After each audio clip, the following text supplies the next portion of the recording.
Welcome to the Nonprofit Exchange podcast. Stories by leaders for leaders to help you raise the bar on your own excellence, to release the potential inside of you. Now, here's today's podcast.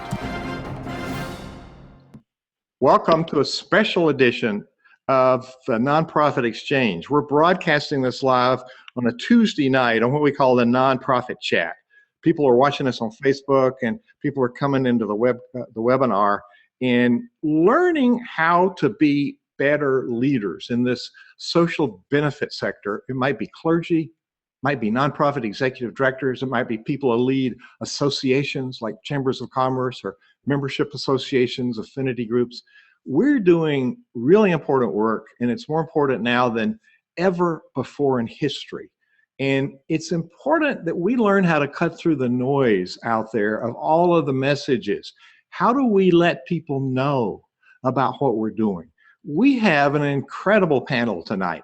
Russ and I will interview these people, and we're going to ask them some really, really pointed questions about their areas of expertise.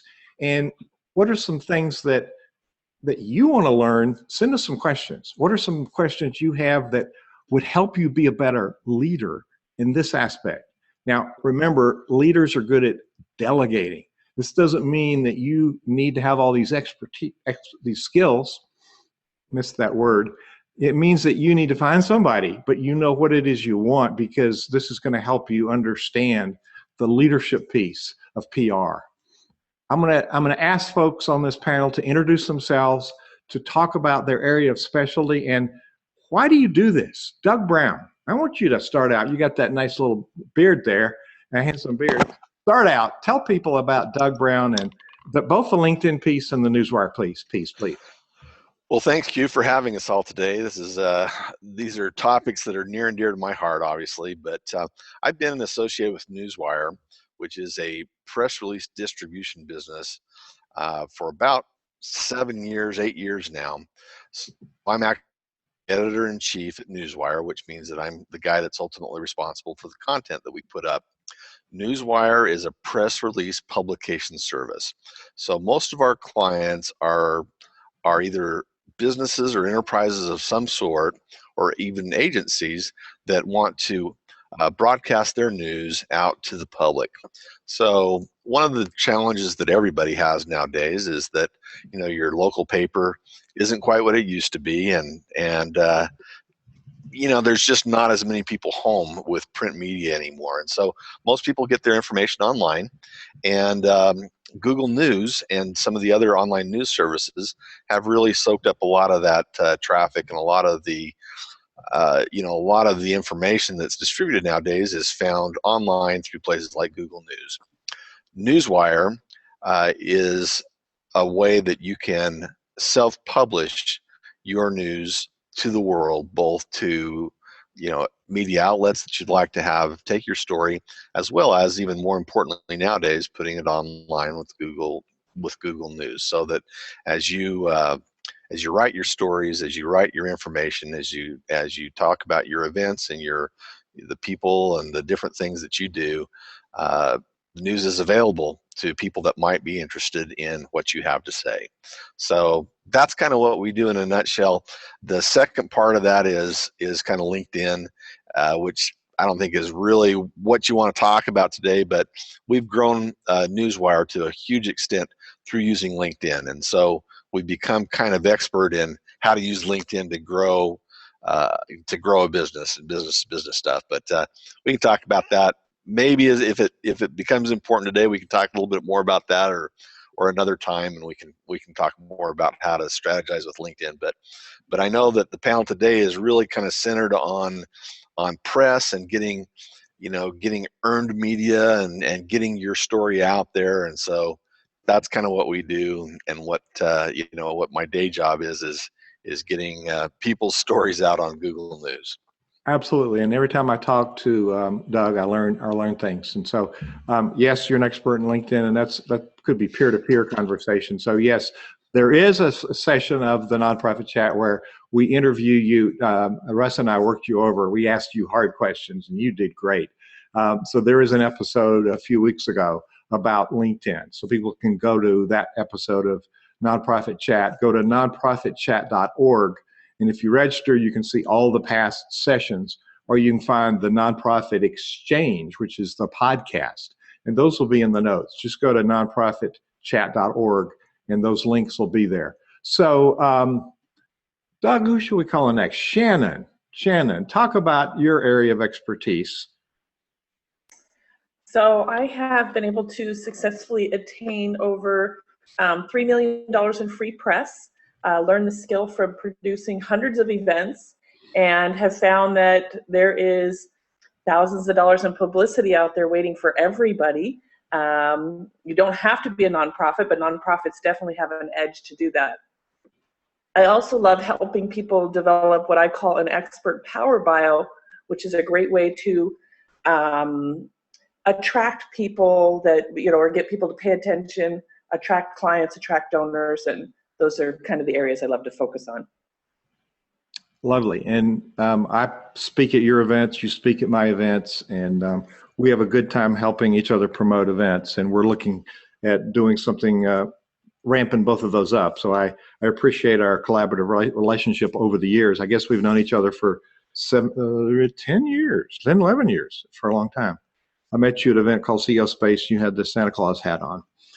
So I remember that. Yeah. Ashley Bernardi, this is the first time we've been face to face. We've spoken numerous times, and you've referred people to me, and I determined in the first phone call, you knew what you were doing. So talk a little bit about your agency and what your specialty is.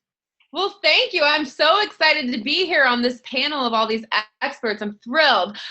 So I am the founder and publicity director of Nardi Media, which is a full-service media relations firm where we specialize in television, radio, TV, podcast, print, online placements for clients. And I have a special place in my heart for nonprofits. I work with nonprofits. I have a passion for working with nonprofits. I also work with book authors. I've worked with large corporations and small corporations and individuals. And it's people come and hire me specifically to get them placed in the media. So what I do is I let's say there's a nonprofit that has an event coming up where they want to, like a race where they want to drive registration. They come to me and they say, well, what can I do? And I put a press release together and I do all the media outreach, whether it's bloggers and print online, get TV placements and radio interviews and then coverage on site. And so what I find is that the nonprofits need help. They need the publicist to get there. And that's why they bring me in. But before I was a publicist, my background is in journalism. I was a network news producer at CBS News for several years. And then I hopped over to an energy and environmental show that aired on Bloomberg TV, and I've also freelanced at the Washington Post. So I spent a decade in journalism before I crossed over to media relations. And that's like, you asked about my secret sauce. What is my secret sauce? It's that I've been on the ground. I've been in the newsrooms. I have the edge because I know what it takes to relate to these producers and reporters and how to write a pitch that they're actually going to listen to. So, so that's who I am and what I do. Outstanding. Thank you for making time to be here tonight. Bill Gilmer, you got a little bit extra twist. Bill and I have a relationship. He's a sponsor for Cinevision Leadership Foundation. Bill owns a mailing house that also has a really good graphic design, copywriting, and print house. And we stay in touch with people through print media. So this is the same kind of thing, but it's not online, it's print media, but you also have a way to follow up with email. So Bill, talk about WordSprint and your area of expertise, please. Yes. Hey, Ashley, by the way, my background is journalism also. Years ago, I was at the Wall Street Journal back in the early 80s, so to portray my age. Love it. I love it. That's great. Yeah. Our data is based on about 20 years of being a print shop. We were a print shop from the mid 80s to the early 2000s. And at that point, we realized that printing was being commoditized. It was on the way out, so to speak. We needed to do something to bring more value to our clients. So we started looking at the pieces that would flow through our shop and realized that 70% of them were marketing and fundraising pieces for nonprofits. So we started chasing this information upstream, interviewing executive directors, finding out which campaigns worked and which didn't. And over the course of several years, we were able to pinpoint what works and what doesn't when it comes to maintaining donor relations. So I'm going to give everybody our 10 years of research in the next 50 or 60 seconds. So this is a gross distillation. And those of you that have been doing this for a while are going to look at me like, well, duh, Bill. But here's what it is. The clients that we have that are successful, the nonprofits that are able to maintain, sustain robust donor relations, do three things extremely well. And they don't pay too much attention to anything else. And those three things, no surprise, one is having the right message, articulating that cause, having that branding, being consistent with that articulation of that message, the right message. The second, no surprise, is the right people. The right message to the right people. That's marketing 101, right? The right message to the right people. This gets a little thornier because people means databases, and databases are out of date. I guarantee every one of your databases is out of date, and I guarantee mine is even worse. It's the nature of our society. But it's extremely important that a nonprofit organization create a database culture where every time they touch a prospect, touch a friend, that information is recorded and that their database is updated. So we spend a lot of time working with databases and data acquisition and all that stuff. The third part of this, and the one that kind of surprised us when we studied it, is that it's the right message to the right people, but also with the right rhythm.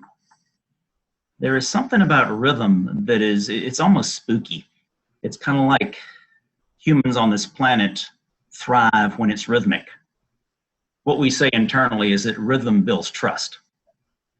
We have so many clients that have had the right message to the right people, but they don't nail the rhythm side. And so they do it sporadically. They do the big blast one fall and it doesn't work very well. So they come back and do the big event next winter and that doesn't reach their expectations. So they come back and do the big email thing in the spring and that doesn't quite work.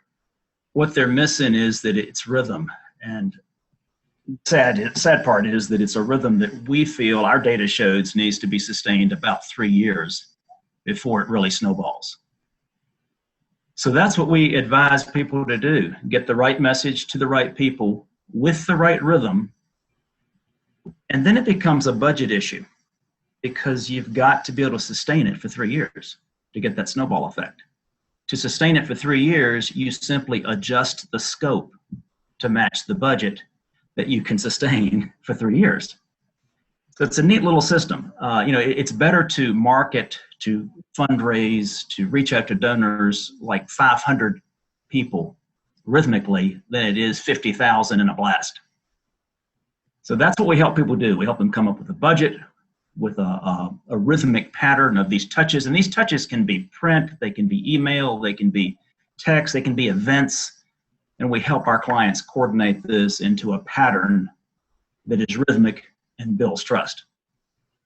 So that's kind of our area of expertise is rhythmic donor relations, I guess you'd call it. Well, and what I've learned from you is in a year's pattern of the regular mailings, that it's content that's not asking for money until you've done a year of that.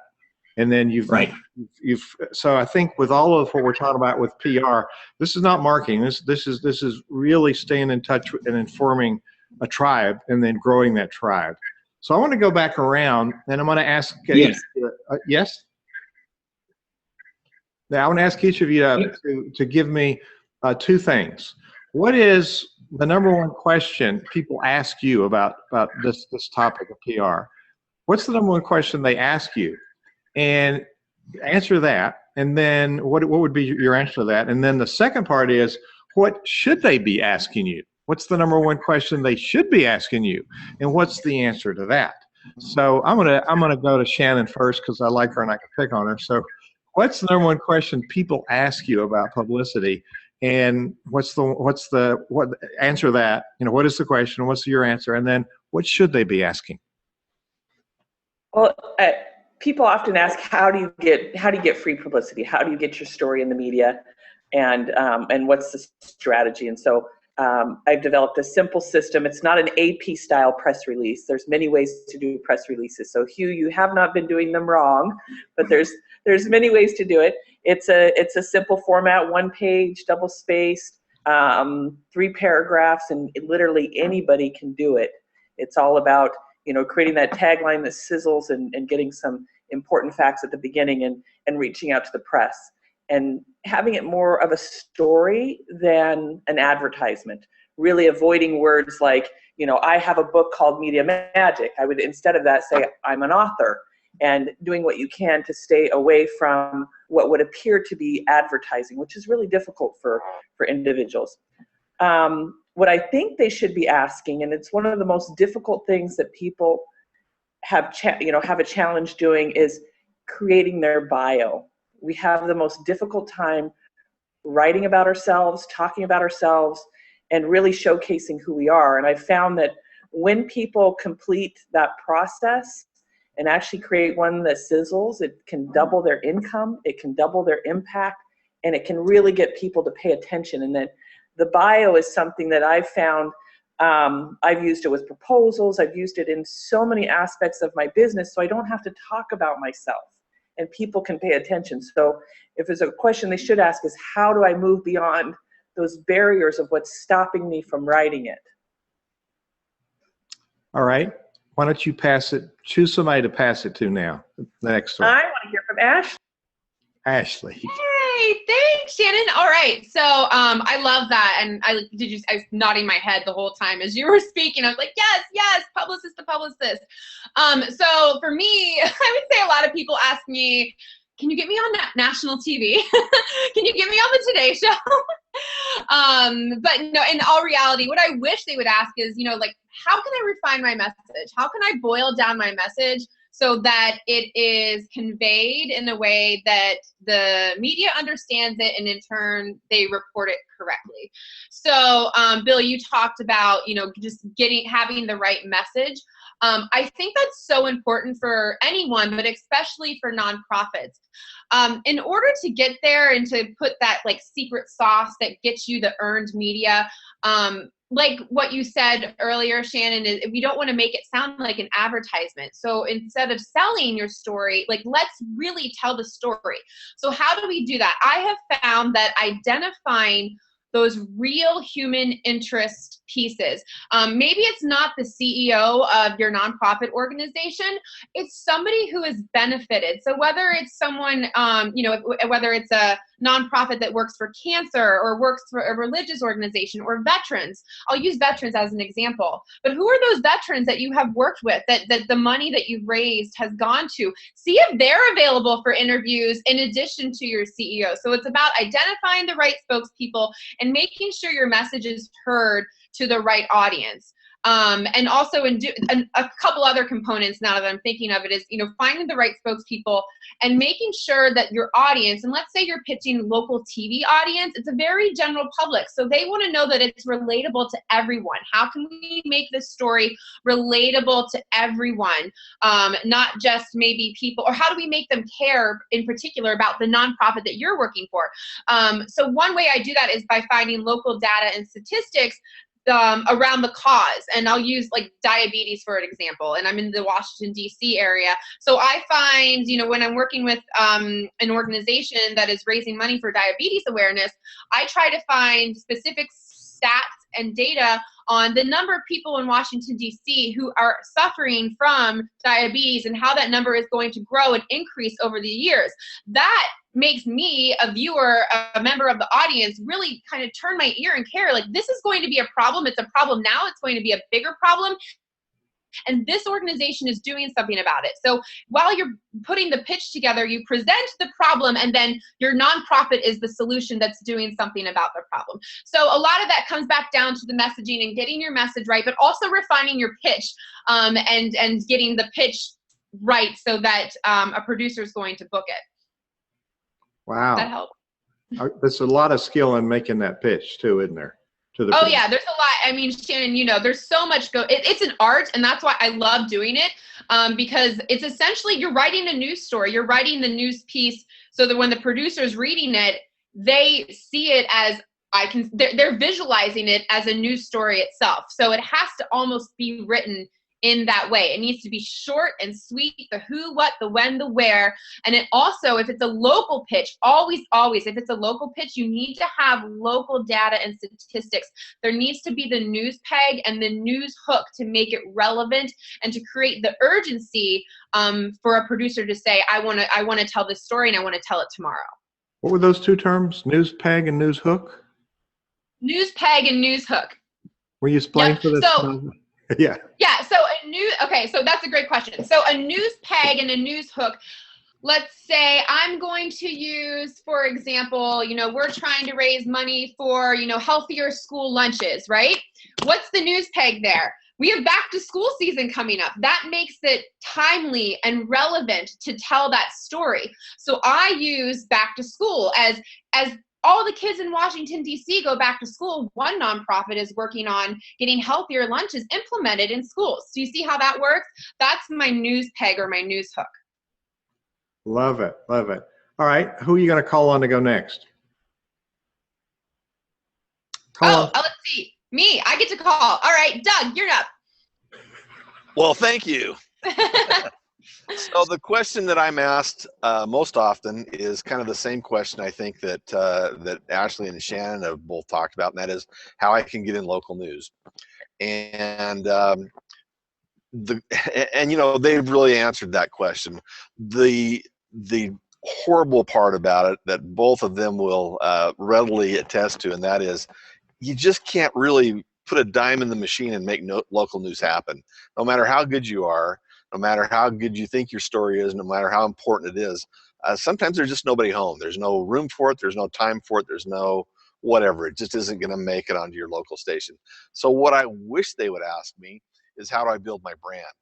In other words, how do I make it happen? How do I get awareness out there so that I'm not living or dying? You know, I mean, if you're dark and silent for 12 months and you have an event in, you know, that's coming up in 2 weeks, the chances of you really getting a lot of news about that and getting free support somewhere on 2 weeks notice is, you know, it's tough unless you have a big budget, unless you're really skilled at doing it or whatever it happens to be. And what I wish people would talk about is, how do I build my brand and build awareness year round? And how do I keep a constant flow of stuff going out there so that people understand what we do? And when I do have an event, you know, I can get a little more traction for my story because I'm not an unknown. I haven't been dark for 12 months. So pretty quick, but I think that's really it. You know, I mean, I get hit with, how do I get it out there? I've got something coming up day after tomorrow. It's a horrible question. There's not usually a good answer for that. And what I wish they would ask is, how do I do it year round so that when my event comes up, somebody cares? Well, there's a lot of consistency with each of you in some of these themes. So Doug, on the content piece, that's really important as well, because I know trying to put things in your platform, you're really picky. I mean, your editors really look at it, and you have some really high standards. Picky in a good way, because you've got the Newswire brand. You want to make sure there's consistency in how you're delivered. So you're within your brand of Newswire. People have to be clear on their brand. Yours is sort of a delivery system. But I see all kinds of messages come out, and I don't think they're consistent with the brand image that people want to portray. So speak a little more about that. Our message can actually contradict our brand, can it? Oh, absolutely. So, I mean, you know, this is something that anybody can do. You just sit down with a piece of paper and you say, you know, who am I? What do I want to be? What do I want people to know about us? What do I want? How do I want my organization portrayed? What is my overall brand? we say brand, it's a bad word. Maybe I should have backed off on that a little bit. I mean, brand is not Coca-Cola. Bill has a brand, Ashley has a brand, we all have a brand, and that is, kind of who we are, what we do, what we stand for, what we try and portray, how we present ourselves to the public. So individuals have a brand that we can work on, companies have a brand, whatever it is. When we talk about brand, we talk about, really our core values and what we want to portray as being our core values and what we're all about.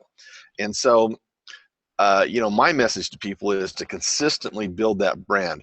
And you don't have to have huge news events to do that. You can talk about hirings, you can talk about initiatives, you can talk about all sorts of little things that build towards that same peak and that same brand of portraying yourself in one way or the other. And that way, if you've built your brand, when you have the 10K run on August the 14th, it resonates. It has to be consistent with what you do, and the event has to match kind of your brand and what you're trying to get done. And that's what you need to work on is being consistent and building your brand, putting consistent news out there. Even additions, like I say, something as insignificant, so to speak, as a new hire, can help you build your brand. And you just put all of that stuff out there on a consistent basis. And at that point, one of the great opportunities that we have nowadays is to kind of manage our brand on the internet by putting lots of information out there that we put out there. And sometimes we have to do that depending on your business. Sometimes you have to counteract the quote unquote reviews that pop up and the snarky little things that people say. So nobody can be 100% delivery all the time of all their good stuff. So what you need to do is make sure that you're building your brand, you're building your presence, you're putting your narrative out there so that when people look, they find what you have to say rather than what the 1 in 100 disgruntled donors or customers or whatever it happens to be, that may take the stage and may blast their information out there. You want to make sure that you consistently put your stuff out there so that you build a brand, you build a platform, you build kind of a level of what you are, what you're all about, so that when you have the event, somebody cares. And I mean, that goes back to the whole idea of doing it through social media, which you can control largely. I mean, you can control your narrative when you put it out there on Facebook. You can control, your Twitter feed. You can control all those things, and you can build a consistent message, a consistent brand. And again, at that point,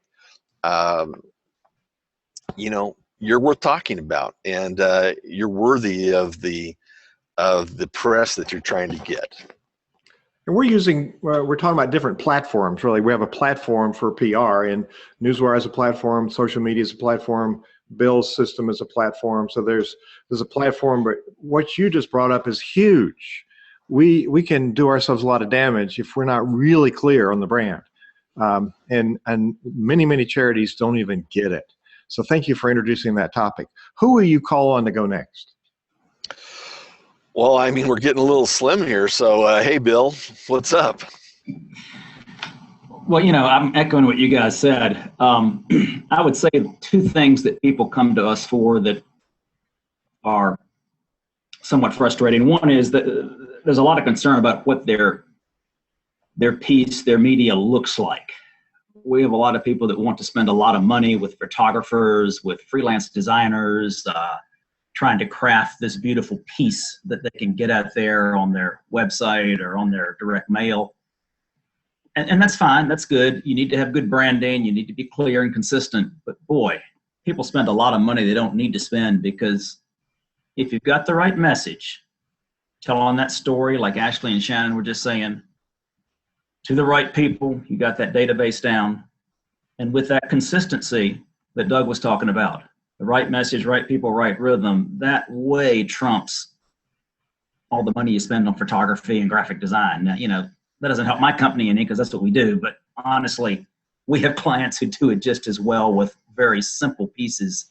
They're consistent on message. They tell that story Ashley, what you and Shannon were saying about telling the story of the impact of the person affected is so important. The other thing that we get a lot is people that want to do the blast. Do you guys remember Jim Collins, the business writer that wrote Good to Great and Build to Last? He had this analogy he called the plow horse versus the show horse. And we have clients that want to be a show horse. They want to make a big splash. They want to hit hundreds of thousands of people at once to get donations flowing into their nonprofit. And it just doesn't work that way. It's like Doug was saying, it's the consistent message. It's like Shannon and Ashley were saying, it's telling that story. You do that with rhythm, you do that to the right people, keep that consistent logic. You're a plow horse. It's drip marketing. It's not splash. So I would say those are the biggest issues we face, is people that want to do the big blast and people that want to spend a lot of money on artwork and design that they don't need to spend. Well, it occurs to me that having a real fancy piece can actually work against your donations. It depends on your organization. We have clients that market every month with full color glossy pieces and do very well, but they're in peculiar niches. I would say for your average, community nonprofit, then you're right. You don't want to seem too glossy, too glitzy. I'm going to come back around and ask you to weigh in on how do nonprofit directors are overburdened, they're overworked. The burnout rate is 45%, and they're really stretched, and most of them make too little money. And so they go to their board and say, we need to develop a PR program. We need a budget for that. So what I want to go back around with, I'm going to ask Russ to weigh in while you're thinking on your answers. How do executive directors make a pitch to their board? Because like you've pointed out, we can't do this one and done. It's a continual, ongoing effort that's going to really pay dividends. And Bill, I think your studies show that the donations go up, so that really offsets the cost of the mailing they're doing, because donors remain loyal, and more donors come in, and donors donate more. Is the data I understand that you've gathered, and you have a track record for years with charities, and they show this constant uptick because they follow your program. The ones that do, I'm sure there are ones that don't. But is that right? Am I remembering that right? So yes, that's correct. Great. Russell, you've been taking all this in and making some notes. While you're talking, panelists, if you would go to the chat and type in your website where we can send people to, we'll take that and we'll put it on the notes. Type in your website where people can go, and if there's a place for them to go to connect with you or ask questions or have an interview, if there's you want to invite people to either email you or there's a place on your website, give me those two pieces of information if you would. Russell, there's some common themes here, and you're always really perceptive at pulling things out. What are you hearing? Is this, you've worked you work with nonprofits, but you've been in the saddle for many years inside a nonprofit. Respond to what they're saying tonight. Give us a little feedback on that. Well, the idea that there's a magic bullet out there and that you can pull a rabbit out of a hat. A lot of people fall into that trap, and it just doesn't work. The other thing is having a pretty video, pretty just polished piece or anything. Too much polish for a nonprofit creates that whole perception that they're operating under the theory that an ounce of image is worth a pound of performance. People don't want pretty. They want to know that you're effective. They want to know that you're actually making a difference. And they want to know that you know what matters to them. And so the message is really important. You got different people who are in different places. And that's one of the things I was thinking about when people say, I'm just not getting donors. And I talked to some folks last night in a discovery session that said, we've put things out there for fundraising, but we're just not reaching people, or we're getting people out there, or the response isn't what we hoped that it would be. So there's work that needs to be done in reaching the right people. And doing that on a consistent basis, some of it may be trial and error, but really understanding where your tribe is or who your donors are, what moves them, where they are, where do they get their news? Are they still newspapers? Are they still doing newspapers? Do they go on the internet? Direct mail still works. Bad direct mail doesn't work, but direct mail still works. So it's how do you go out and touch people? And I'll tell you the thing that I think about direct mail as an avenue. You know, a lot of people are thinking everything's electronic, and so if you use direct mail, at this point you may be separating yourself from other people that are trying to get that attention, because so few people are doing it and forgetting how effective it works. So it's being in touch and talking to people about things that matter to them and staying in touch regularly. You know, every time every time they get a letter from you, they know that you're going to ask them for money. When they open it, they're going to stop opening your mail. And you know, I did a donor series for my course. It's a 3-part donor series, and I was looking at some of the recent numbers. You know, donor retention's down to about 45%. So that means if you got 100 people writing you a check this year, if it stays at that rate for the average nonprofit, you got to find 55 more people to write you a check to keep up with where you were last year. So eyes in the face of keeping your regular customers. So you have to do that. So the one thing that I would like to pose to any of our experts here, because you guys know all about this stuff, is when it comes to looking at where the donors are, how can nonprofits be more effective at figuring out or doing the research to find out where their people are and where they might be and where they might reach them, and what platform to do that on? How would you have them go about doing that research, especially if they're a small shop? Great question. Who wants to take that first? I've got a couple of comments on it. Okay. This is Bill Gilmer for the people listening on the podcast. Russell, you were talking about direct mail and the effectiveness. This is something that we track a lot because many of our campaigns are print and direct mail centric, although not all of them. Nationally, it's interesting that the number of donations given to nonprofits online has increased steadily over the last 3 years. People like the convenience of the online gift. However, it's only increased when the initial touch, or at least one of the touches, was a print piece, because print builds trust. The number of donations given from direct email solicitation has gone down steadily for the last 3 years. Email alone does not build that trust. So the systems that we recommend for clients have a core print piece. It could be a postcard. It could be something simple, a letter.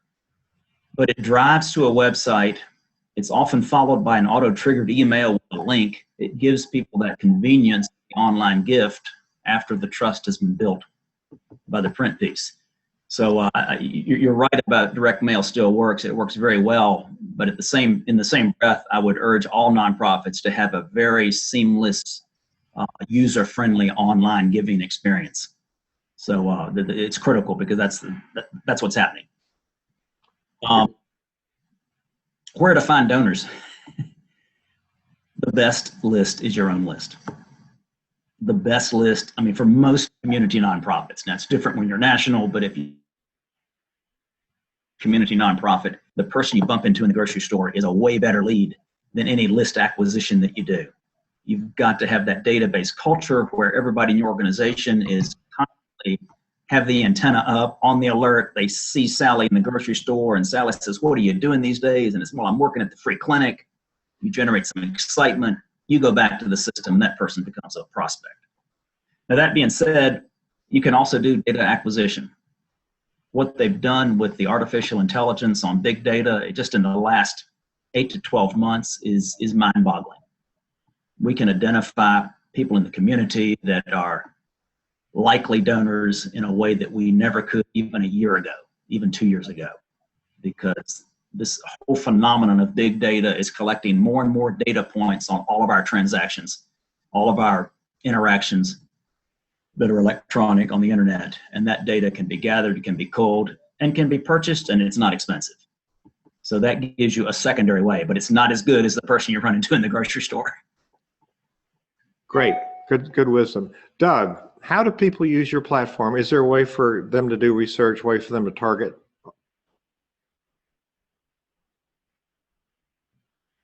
Unmute myself there. Doug Brown, Newswire. He's on. He's live. There we go. So I'm going to talk about just something that is not just specific to my platform, but to everything you do, and that is split testing.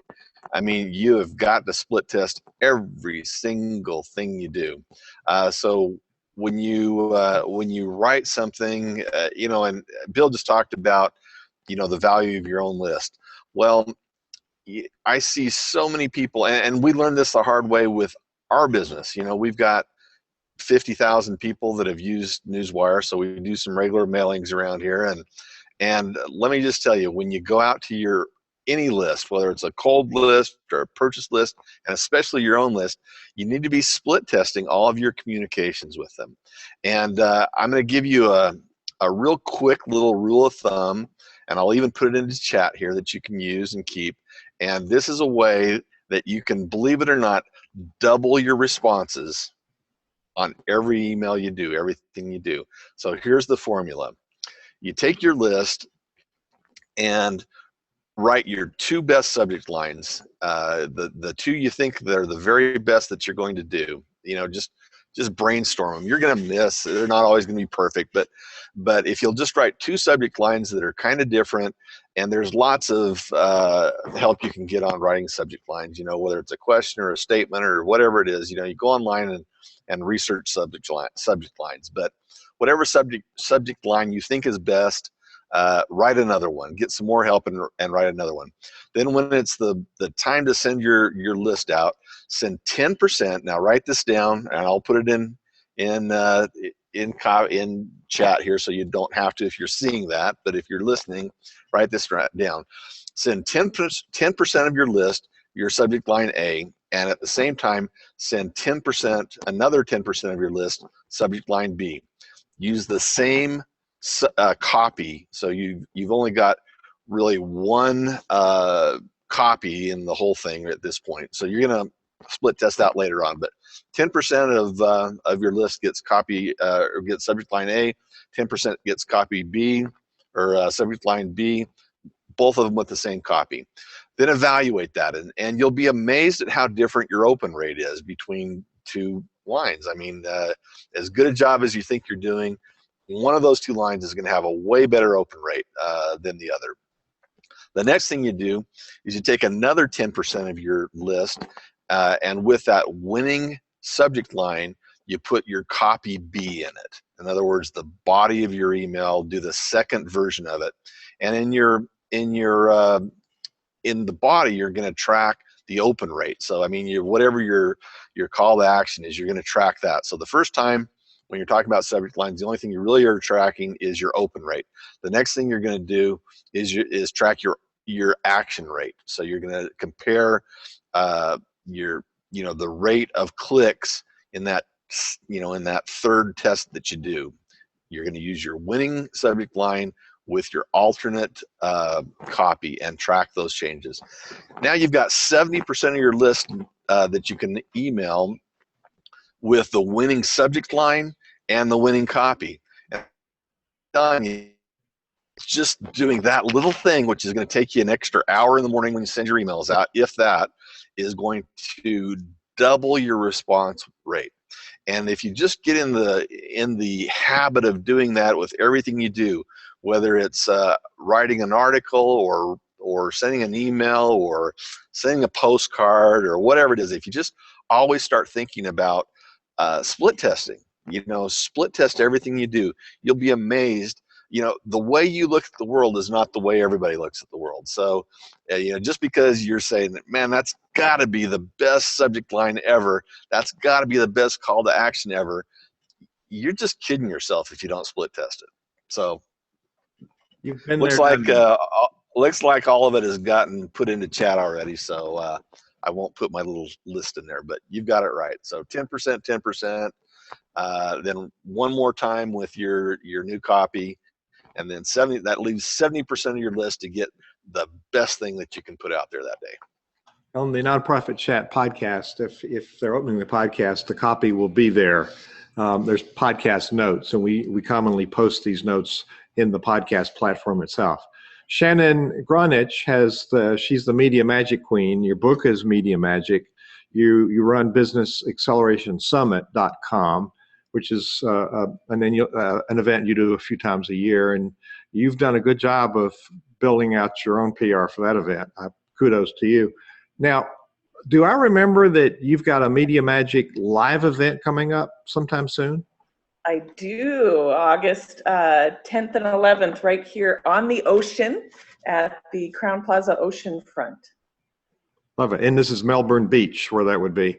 Now, if you're listening to podcasts and it's past August, and these are timeless, you'll do these again, right? And where can people find out about the Media Magic live events? If they go to Shannon Gronich, GRONICH/MMI for Media Magic Intensive, and we hold your hand, walk you through creating your press release. You actually leave there with the press release, developing your power bio, and we have a team that comes together to help you craft your story and a lot of other things. So it's a great event.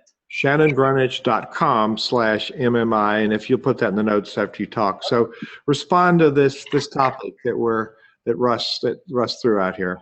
How do you do the research to find your tribe, your target? So for me, I'm into events. So the first thing that came to mind when you asked that question is going to other fundraisers where there are people that are spending money and investing in nonprofits. So I find that's a great way to really see who's out there donating and what they're doing.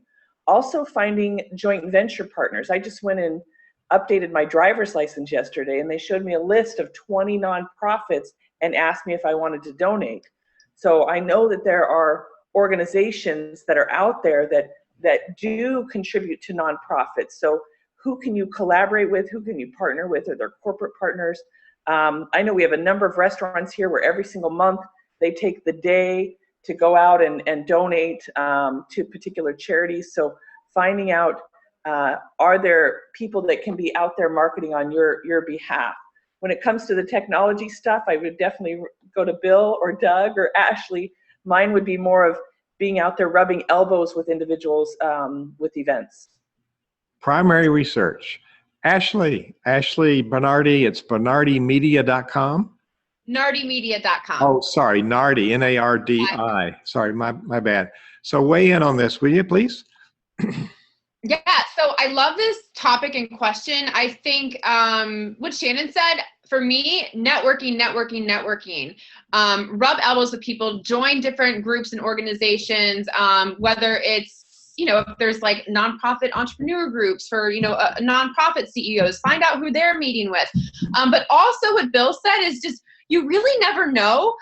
It's really interesting. It could be anyone. It could be someone at the grocery store. It could be somebody watching Channel 9 sitting at home, which is why, Shannon and I can explain why, getting media placements are so important. It really can be anywhere, especially if you are a local nonprofit. Anyone who, and if your nonprofit serves the local community, it could really be anyone in that community. You just really need to get yourself out there. And I believe it's fully by going to networking events, joining networking groups, going to, whether it's, like happy hours or cocktail hours, whatever it is, but really getting yourself out there and talking to people and getting the FaceTime and explaining what you do and learning a lot about where they get their donors. But also another thing that Bill said is also your own donors are helpful as well. And you can always, like ask them if you need to find out where they get their news. You can ask them. They get it everywhere. It's probably online, but I don't think it can hurt to just ask your current donors as well. Like, hey, what news organizations do you love to turn to? Because I think that could give you a clue as well. Awesome. Wow.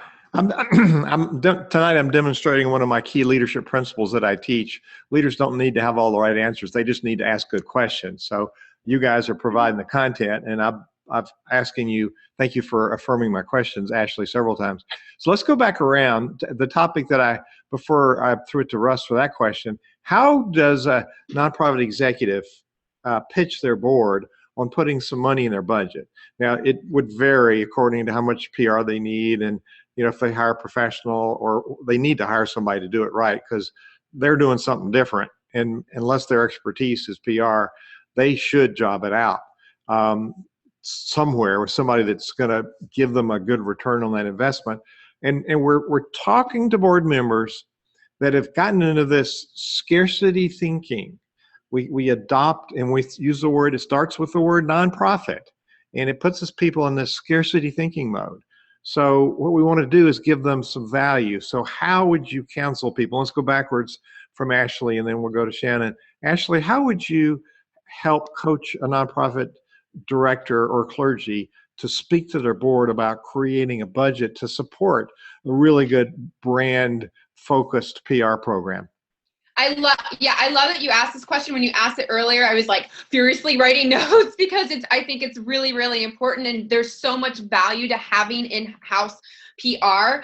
The one thing that stood out to me was the planning in advance for events that you have, for registration, for participants that you need.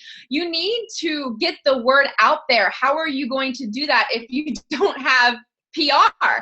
How are you going to reach potential donors and potential registrants if you're not out there in the public or online and social media? But for me, where my expertise is, it's in media publicity. If you're not building relationships with reporters now, 3 months prior to your event, letting them know it's coming down the pipeline, letting them know that you have a CEO who could be a sources for potential stories that they might be working on and related to the subject matter and expertise of your nonprofit. So that's my case one, is like the planning and really strategically planning your media outreach and placements. There's so much value to that because it will help you raise awareness tenfold, and even prior to the event, potentially as a source in helping a reporter out with a story. The other, several, I think these are very obvious to me, but a PR plan and a PR person would help build your following, help build your donors, build your credibility. By getting these media placements, it builds credibility and trust with the public.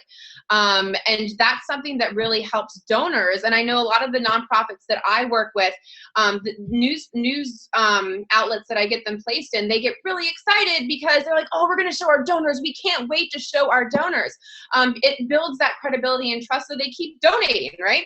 It also drives registration to events, having an effective PR plan in place, and also it builds your exposure and following tenfold, whether it's online or on social media or print placements. It's just spreading the message and word out about your company and doing so with a strategic plan. And I think it's really, really important that I say strategic plan, because a lot of, I've had this happen to me, nonprofits come to me and say, I have an event happening next week. I want to get local media placements. And I'm like, no, it's too late. It's not going to happen.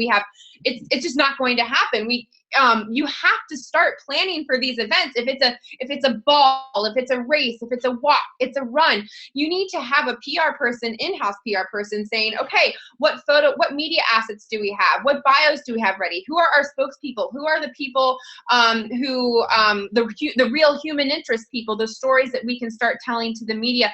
This all takes very strategic planning, and it's better that you start it way in advance than doing it, a fire drill and not getting any media placements. So that's why. Ashley, I wish you could get a little excited about your work. I love my work. I love my You're so, yeah, I see that. You're so passionate. So, Shannon, how do you coach people to talk to their board about creating this budget piece? That was great, Ashley. Thank you. Thanks. Well, the first thing I would say is, what business succeeds without investing in marketing? I mean, does any business ever succeed if they don't invest in getting money out there, getting in front of marketing? They bootstrap and it takes a long time. Most businesses that fail, they struggle because they don't have enough money or they don't have enough marketing. So for me, it's an easy investment. And to really, if I'm pitching the board, do my work to show them that it's an investment with somebody like Bill, where they have the track record, they have the experience, and they can do that, or Doug, or each person, really pulling together so that they can see that this is a type of investment that will get a return. Sorry, I'm going to go to the next person. Yeah, she's had some throat issues. So, Doug, Newswire.net, I neglected to mention earlier that Newswire is a sponsor of CenterVision. And do you know, in the last 18 months, we have impacted 500 charities with live events around the country. And part of what you and Bill do, sponsoring CenterVision, has made that possible. So thank you for that. So your platform is not expensive compared to the competition, but you have a they do it or you have a done for you as well. So how do you coach people in putting in enough money so they can do enough PR so they can actually see what Shannon talked about, this ROI? Well, I'm gonna not pretend here. I'm gonna tell you the absolute truth. We just really don't have that level of contact and granularity with the people that we really deal with. We're just really kind of a publisher. But as a business guy, what I would say is, hopefully you've got people on your boards and that have had some success in business. And I just go back to what both Ashley and Shannon said, and that is, you just have to stop, take the nonprofit out of the equation and say, this is a business, for heaven's sakes. And businesses have to conduct themselves in a certain manner, and whether you call it customers or clients or donors, it's really kind of all the same. You have to have a strategic plan. Ashley described a lot better than I did earlier on what branding is, and that is, no fire drills. Fire drills don't work. It has to be something that's strategic and planned out over a period of time. And I'll call that branding. I'll still call that branding a little bit, but Ashley gave a great description of what I think of when I say branding, and that is being consistent in a message, defining who you are, making sure everybody knows who you are. And frankly, if you're not doing that, you're going to be part of the failure statistic, whether you're for profit or not for profit, unless you have a plan and are executing well on your plan.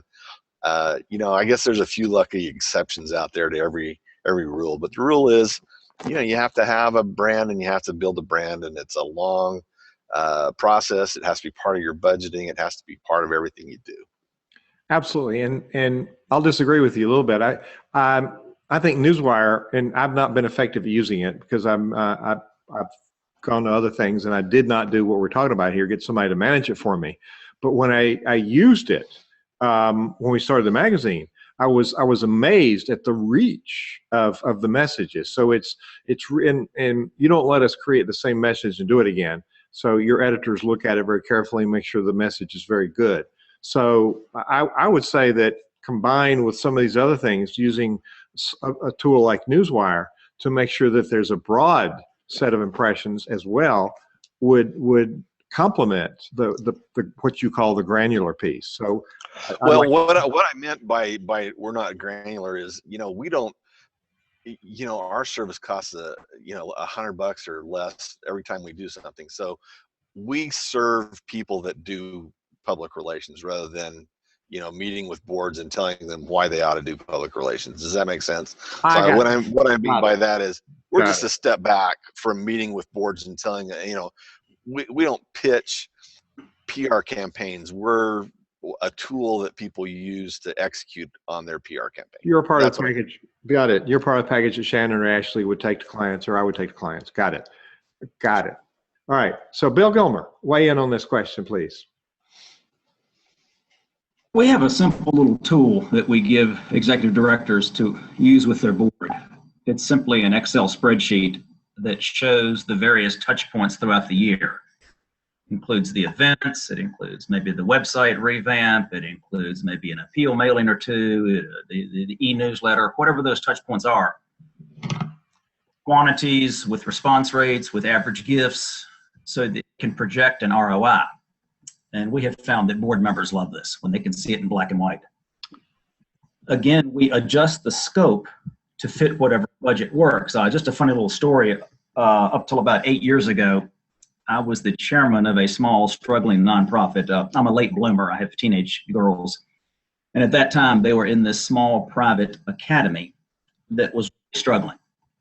And they elected me chair of the board because they thought I could help. Well, I did what I do. I've created this spreadsheet. I had the items for the e-newsletter, for the couple of fundraising appeals. It had some the website work, the events. And we plugged it in, and we couldn't even afford to touch 500 people regularly. So we just, using an outfit like ours. So we divided it up among ourselves. Take an average fundraising appeal. We had 500 people. We had 10 board members. We gave each of them 50 people. And we said, okay, here's the rhythm. We're going to touch these people every May and every November, and you're in charge of these 50 people, and you're going to make those copies from the letter we write, and you're going to provide the postage, and that's why you're on the board. And so we started with literally no outlay to the school. We got somebody to volunteer to do the website, to upgrade it. We had one board member who volunteered to pay the monthly $35 to Constant Contact and do the e-newsletter. So we got that little operation off the ground with very little outlay to the organization. And over time, by about 3 years, it started snowballing. And today they're doing, fundraising, it's self-sustained, and it's working great. So yeah, this little Excel tool, this ROI, return on investment, really helps people see what they need to do, figure out whether they can afford it. Once they start getting some real data and they can plug in the actual response rate, the actual average gift, then they have a tool moving forward as to whether they can increase the scope or they need to decrease it. It just becomes a helpful tool, and we find that board members like that. It's in black and white, and it's actual. Novel concept. Give them facts to make fact-based decisions. I'm going to ask you to each to a summary statement. What's a tip about PR you'd like to leave with people? And I want to, while you're thinking of the tip, I want to talk about the sponsor for this podcast is United Methodist Church Cyber Campus, UMC Cyber, CYBER campus.com. It's Christian-based leadership learning, online learning, and it's really good. As a matter of fact, CenterVision's programs for if you belong to ASAE, if you're Association of HR Professionals, if you're United Methodist Clergy, if you belong to an association and you have to have continuing education credits, the CenterVision program qualifies for that. You can find that at umccybercampus.com, and with their support of CenterVision, we're able to produce these events. So thank you, UMC Cyber Campus. So let's go around and have a summary statement with each of you, just a sentence or two of what's a tip or what's a wish for people or what's a closing thought that you want to leave with people. And Ashley, would you go first? I'd love to, thank you. So I think my closing thought and the overall theme here, and it goes back to what I think it was Bill that started with, is know your message. Really get down to your message. It's so important. I work with so many people where we really boil down their message and make sure it is consistent and the same. And that's on all platforms, but especially in interview formats, because if your message is clear and concise, it has a better chance of being remembered, and it has a better chance of being told in the way that you want it to be told, which I'm assuming is in a positive way. So, just really the first thing that you can do, and especially before you go out there and get media placements, is get right on your messaging. Make sure it's positive, it's clear, it's consistent, and it's the same across all formats. Ashley Bernardi, nardimedia.com. Thank you for being on this session tonight. Thank you. Shannon, what's your closing thought? I was going to see if we could get Bill and some of the individuals to say their information for the podcast, because I was listening to Bill and I'm thinking, oh my gosh, I messaged my reverend on Facebook going, you need to be listening to this chat. So maybe having, if we can, or somehow giving people access to each other. So my closing thought is, when you have the message, make sure you schedule time for your marketing. We get so busy in our day-to-day running the business, building the nonprofit, that really either hiring somebody to help you or scheduling that time. Because I've literally seen one press release that got published in multiple articles take an event from 500 to 2,000. And that's the impact that you can have when you plug into media. Great. Shannon Gronich, Gronich.com. Thank you for being here tonight. Bill Gilmer, WordSprint. What's your closing thought? Well, it's no surprise. My closing thought is that it's all about the right message to the right people with the right rhythm. And I think that if you apply that formula, keep focused on that with laser focus, successful. That's the secret. WordSprint.com. Thank you, Bill Gilmer, for being here. Doug Brown, what's your closing thought? My closing thought is that if you have something that, my closing thought is you ought to hire Ashley or Shannon to be your publicist. And, and if it's not those two, then find somebody that's good that can do it on a regular basis. If you can't afford, you don't have a budget yet for something like that, I'm going to give you the closing tip, and it's probably the best tip I've got to give anybody that has to do PR. And that is, write up one sheet about whatever it is you're trying to get done. Make sure you answer the 5 W's: who, what, where, when, why. Tape it to a box of donuts and walk it down to your local media. Take it down to the media, down to the radio station, TV station. Tape your one sheet, easy 5 W about what you're doing. Tape it to a box of donuts and drop it off the receptionist. That's the best tip I've got. No budget PR. No budget. Russell, you want to give us a thought as we're leaving this? We're over time, but it's okay. It's really good content. I put that site up there, Days of the Year calendar. There's some really phenomenal things in there. My closing thought is that you need to be top of mind all the time and stay out in front of people the best way that you can. And that means being out there consistently. So that top of mind calendar is something that can help you do that. And Bill said it before, sometimes it's sweat equity. You got to use what you have. But you can't afford not to get out there and toot your own horn. And this is something that nonprofit folks don't want to do.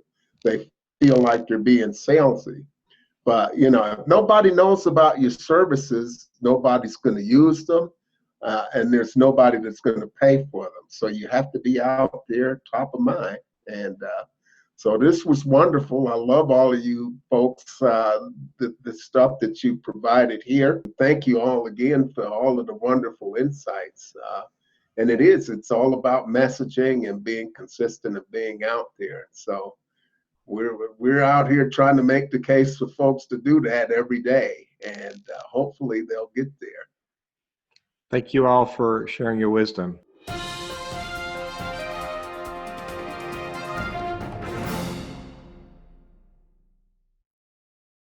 This podcast is a part of the C-Suite Radio Network. For more top business podcasts, visit c-suiteradio.com.